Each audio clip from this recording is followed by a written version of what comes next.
Hey, how you doing there again, folks? Me again, of course, Brandon Wenzel.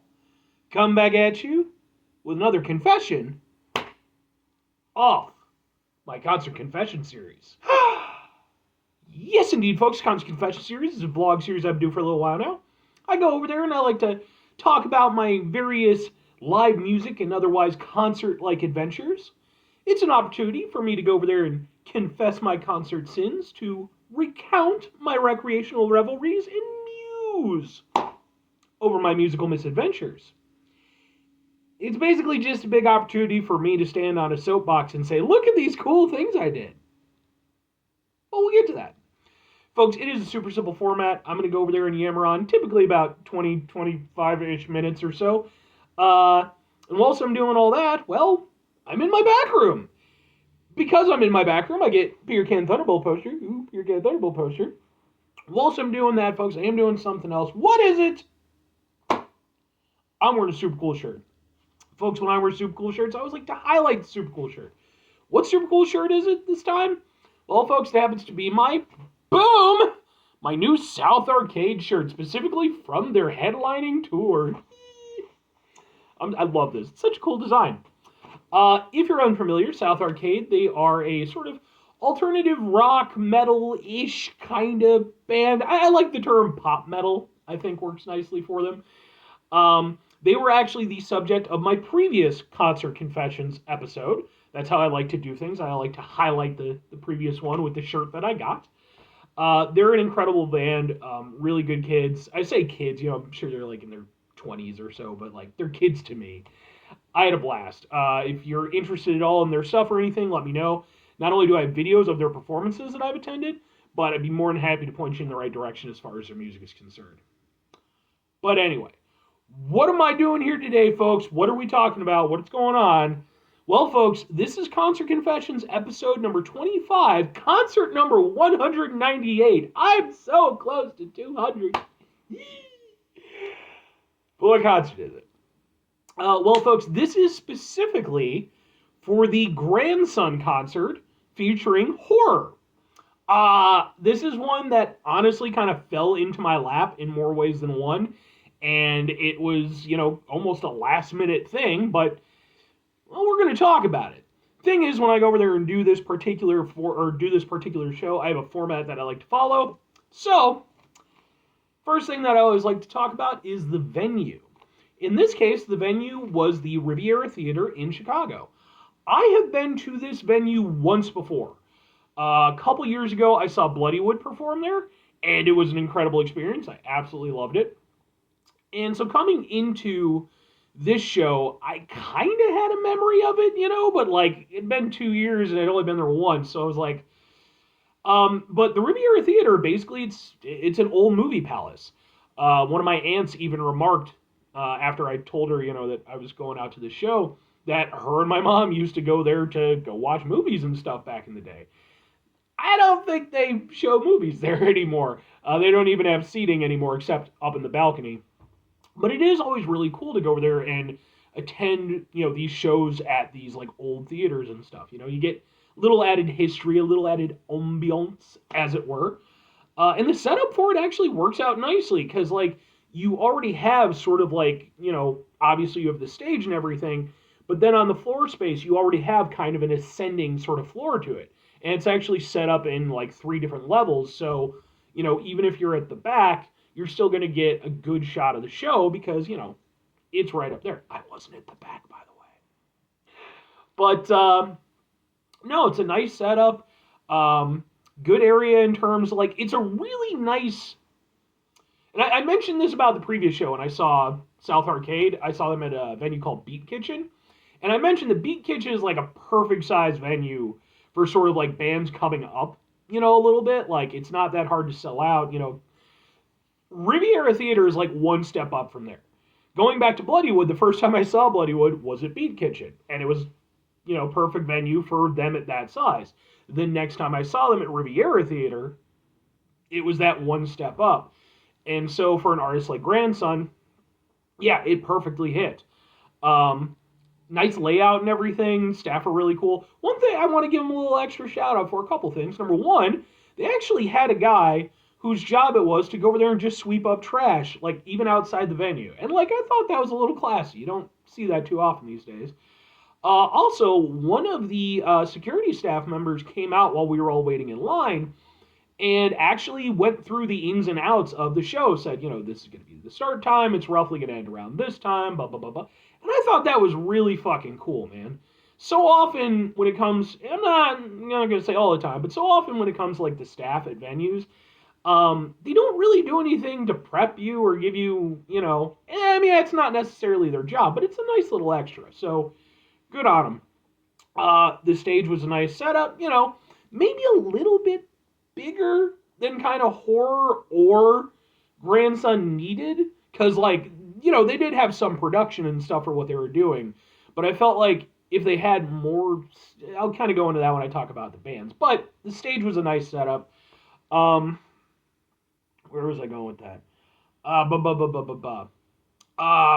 Sound quality. Sound quality was really good. Really good. Like, whoever they have as their sound guy, I mean, I'm sure it helps that, again, old movie theater, so I'm sure the acoustics are really nice. But whoever was doing the sound on them, really good job. Just overall, man, it's a nice venue. I got no real beef with it, man. I'd like to go to more shows there. Let's talk about the bands, because obviously that's the meat of this whole thing. As I was saying, 2 bands are performing this night. I guess there was supposed to be either a third or there was supposed to be a different opener. I don't know if horror was always supposed to be part of the show, but I know that they did have to go over there and change because another artist known as Bob Villain, I guess, wasn't able to make it to the show. There were issues with his visa because of bullshit reasons and political nonsense. So, as a result, the first band up was a band called Horror. And I'd never heard of Horror, and I didn't even know how to fucking pronounce horror. Because horror, in their text, is spelled Ho99or. So they replaced the R's with 9s. And you could tell this was an issue because one of the members during the set actually explained, hey, just to let you all know, our name isn't like Ho99 blah blah blah or Horror 999. It's just horror. They just decided to stylize it with the 9s, which, good on them.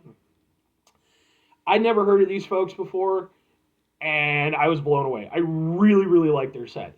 So they're kind of I was looking into them a little bit after the fact. They're like a sort of rap punk group. Which I never really thought of as like being a blend, but like of course that's gonna make sense, we did it with heavy metal. Just with heavy metal, we came up with an entire new genre called nu metal. So, but yeah, so they had sort of rap vocals, some harsh vocals, also just some punk vocals. I'm not the biggest punk guy in the world, but like I do like some punk. I like the energy of it. I think the energy was definitely a big part of the reason why I enjoyed it so much, but it also helped that they included industrial elements as well, because it was just a 3-man crew, and you had these 2 awesome-looking black guys with, like, really cool dreadlocks, and then, like, the whitest-looking drummer you've ever seen. Like, I'm this guy, but that guy looked like he should have been my accountant. It turned out that he's, like, the drummer from, what the hell, the Dillinger Escape Plan, which was like, holy shit, which would explain why he was absolutely destroying it on the drums. Like, he was fucking fantastic. So yeah, they had kind of a dual frontman setup thing, because they had one guy who was working with like a soundboard, like synthesizers and stuff, and then they had another guy who was a more dedicated frontman, but even he went over there, he at one point had this special microphone setup that was shaped like a telephone. And when he would sing or speak into that, it kind of came out with like a sort of old-timey, kind of sound, which was really cool. And, I really enjoyed that incorporation into their set. I really dug what they were doing. Super dug it, man. Again, love the energy, really just like, and at first I was a little bit worried that there wasn't going to be much in the way of, like, crowd play. Because, like, they seemed very just in it. And to be fair, a lot of times if you're the opening band or something, you're just trying to do it, get out of the way for the main band. But no, they did go over there, have a little interaction with the crowd. Not a ton, but more than enough. They had a really good set. I was surprised at how many people seemed to be there for them. Like, I didn't know, I had nothing to work off of when it came to Grandson or horror, because, like, I just got into Grandson. I had no idea who horror was, so I didn't know what the output was going to be like. Initially, I was a little worried because I was one of the first people there, and it looked like only, like, the first, like, couple rows were going to be filled with people. But it eventually filled up. I'll talk more about that later, but, no, it was really, really cool, man. The horror guys were really awesome. I dug their set very much. Again, kind of going back to what I was saying about the stage, though. Like, it's a big, long stage. So, like, wide, I guess, would be better. It has a lot of space. And it was like, they didn't, obviously the synth, the guy working with the synths and stuff, he's at his station. I kind of feel like they could have used that space a little bit more, bounced around, to sort of get to other areas of the crowd a little bit. But otherwise, man, I fucking loved it. I thought they were absolutely badass. Like, I really enjoyed what they were doing. The only other point of contention, I get, was, and this isn't entirely on them, but it's a little bit on them. After they were finished, they went over there and they had set lists, taped to the ground, as many bands do. And I was hoping, if not waiting, for them to go over there and take the set list and start handing them, like, to the crowd, because that's a pretty commonplace thing. And I don't know if that's just not something they do, or if they didn't really think that, like, the fans would care that much. But there were, like, definitely hardcore horror fans there. There were people who were dressed up, and, like, there were people who were definitely there for them. And even for myself, I would have absolutely loved to have grabbed a set list. But instead, one of the stage techs went over there and just took them, tore them off the ground, and then threw them away. Why? I mean, come on. Like, this can't be your first show, Like, hand that stuff out to the fans, man. Like, I was really disappointed. Like, and again, that just seemed like something where that would have been a nice little thing, So I even tried to get the attention of the tech who was grabbing them. I was like, hey, blah, blah, blah, blah, blah. Sadly. Anyway, let's talk about Grandson. Grandson was the main reason why I was there. Well, pretty much the only reason initially. And the thing was, like I said, I didn't have much to go off of because I only got into Grandson a few weeks prior. It was one of those things where, because I do love music as much as I do, and I'm always looking for new music, and because I like the type of music that I like, I get a lot of recommendations from YouTube and Facebook and, even just people. Grandson was one of those things where, like, I would, be watching a bunch of, like, old nu metal videos or something like that, or even new nu metal videos, and they came up as a suggestion, and I'd never heard of them. I went over there, I saw their video for Self-Immolation, and I was like, this definitely ticks my nu metal box, man. They had the whole vibe down, the whole thing. I was just like, yeah, okay. So when it turned out, hey, they're going to be playing in Chicago literally, 3 weeks or whatever it was after that, it was kind of a last minute thing for me, but I was like, let's fucking go, man. And they were awesome. Absolutely loved it, man. Very much in the vein of South Arcade in terms of, like, the energy that they can put out and stuff. And I mentioned this in my South Arcade review, or not review, but recounting.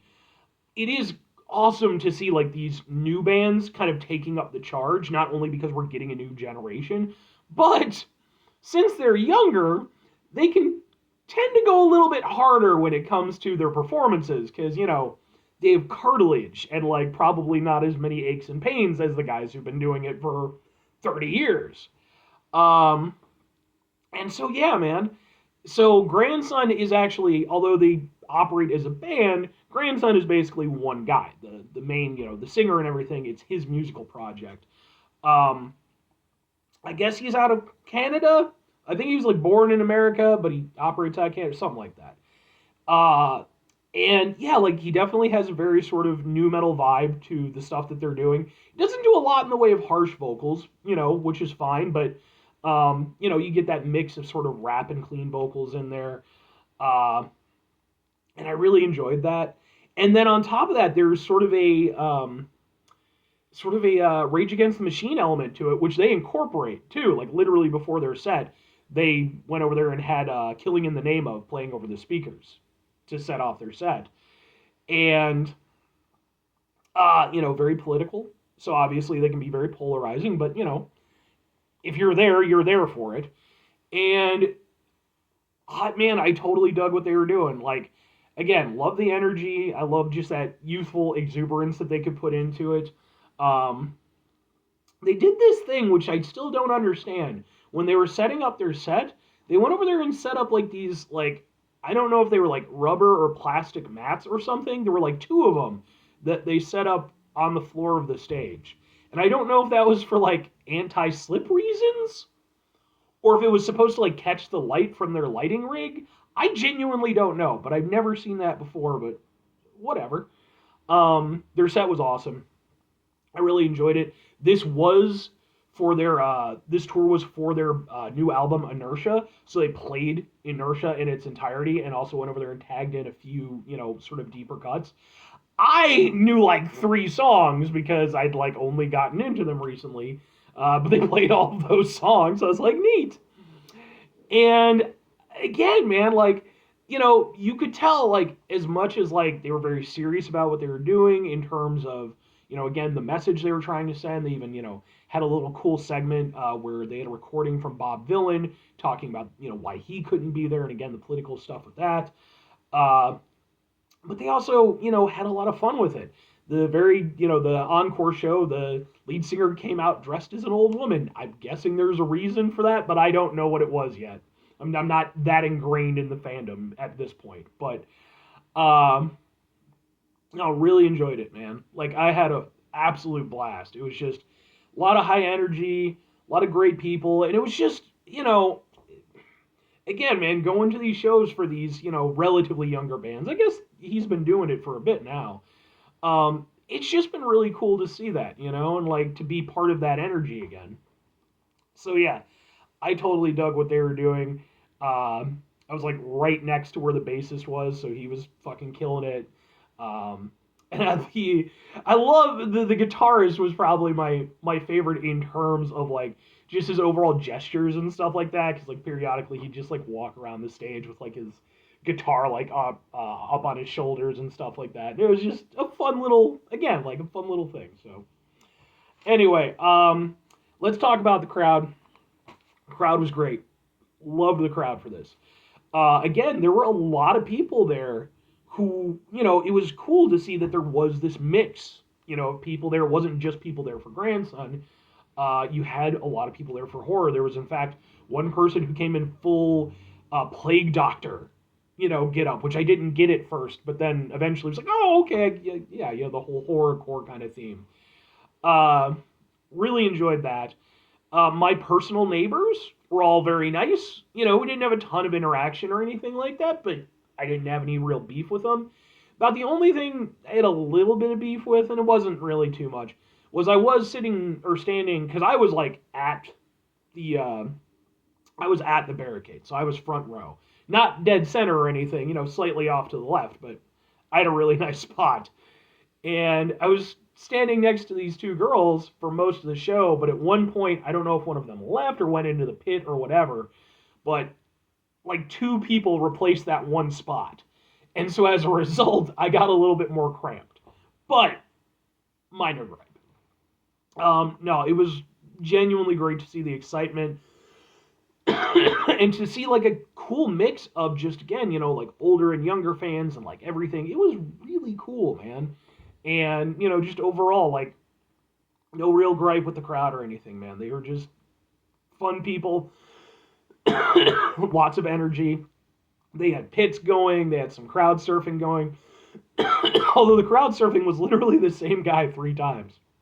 They did, and to the credit of the security staff, man, like they did a great job with that too, So, but yes, let's talk about merch real quick here. I got some merch. What merch did I get? I went over there and I got boom. I got a horror shirt. Got the horror shirt, and then it's got this on the back. I like the designs, very cool. Also, I like the fact that they actually have like a little thing on the inside. That's cool. Yeah, after I saw their set, I was like, okay, I need to get a shirt from them because I really enjoyed what they were doing. Then, boop-a-doo, boop-a-doo, boom! I got the Grandson Tour shirt. You got the front here, and then you got the tour dates on the back. Yeah! I was a little bit torn because there was a shirt design that I kind of liked a little bit more, but like you got to get the tour shirt. And I didn't. Each one of these shirts was like $50, which isn't on them. That's like sadly pretty commonplace these days. But it was one of those things where it was like, I'm only getting 2 shirts. I was only going to get one, but Horror did such a good job, I felt like I kind of had to. That was all I got. There were, and I was so annoyed because again, we had the Horror set list thing where again they just got tossed out. And twice after the Grandson set list, one of the techs went over there, and they actually were handing out the set list. And twice I went to grab one, and I could have got it. I was bigger and stronger, and my arms were longer, but it was clear that they were handing it to the person just to the side of me, and I'm not going to be that douchebag. I'm not going to go over there and take it away, especially, I have years of concert fucking stuff and everything. But it would have been cool to get a set list or something, so. But, let's talk pros and cons and give it an overall grade. Pros and cons, the bands, obviously. Not only did Grandson fucking kill it and, just really put on a great stage show. Not a ton in terms of production or anything like that, but they had some nice, it was a nice setup. And again, it allowed them to just have a lot of high energy and everything. Horror really fucking killed it for me, came out of left field, and I really enjoyed their whole thing. The theater, definitely love the Riviera. Man, I the sound quality, the professionalism, that is a venue that I want to get out to more. The fans, again, man, I can't say enough just how cool it was to see all these fans out there and how dedicated they were to the music, and I loved it. Cons? Oh, and merch. Merch was a pro too. I like the merch. Cons, again, just really like the set list thing. Not the thing with Grandson. That was what it was. But the thing with Horror, that really did bum me out, man, because it was like, that is something, even if I didn't get it, that's something that, you could hand that off to somebody and, make their whole fucking night. That's something that they could hold on to forever. And, that really did bum me out. So if I had a suggestion to Horror and or the tech people and or the venue staff, I don't know how that whole thing worked in that instance. But, yeah, if you see a set list, even if it's not an immediate thing, just toss it out to the crowd. Somebody will fucking want it. So, but honestly, other than that, man, the price of merch, that I guess was a con, but again, that's not on Grandson or Horror. It's just everything's been rising up over the years. But overall, man, it was a great show. I had a ton of fun, and that's why my overall grade for it, I'm gonna give it an A-, man. I had so much fun with it. If there were minor points of contention, just that set list thing, I know I keep harping on that, but that really did bother me, because it's I've been to so many shows over the years, and it's oh, that hurt. And then really, everything else actually came through really nicely. The one thing, again, that was a little bit off-putting was just the size of the stage versus exactly what was going on. But those are minor gripes. So overall, I kind of felt like it was cool that they just had two bands because we were able to get out of there relatively early. But I honestly feel like we could have gone over there and gotten in one other one. Oh, there was a gripe. In between the time Horror finished their set and the time Grandson stepped up on theirs, there was a 45-minute wait time. And I'm guessing that's because there was a hard start for Grandson at 9 p.m. Fine, but we were literally just standing there for 45 minutes, after they'd already gotten all the stuff set up. So that was a little bit of a gripe on, so I'm just saying, they could, especially because I'm over there, I'm standing there, and it's at a certain point, I need to use the washroom. If I have music and stuff going, that kind of tapers that, mentally, I just push it down. But in this instance, it was like, something needs to happen or I need to go take a shit. Anyway, I don't have a good outro for this particular show that I do, so folks, please kicking ass. Please go over there, support your local music scene. Go out to concerts, buy merch when you're there. It really does go over there and help keep the boat afloat for these bands, even if it is getting more and more expensive and harder to justify. And always be good to your neighbors when you're out at shows and stuff like that. You know, it really does mean the world to crazy people like me.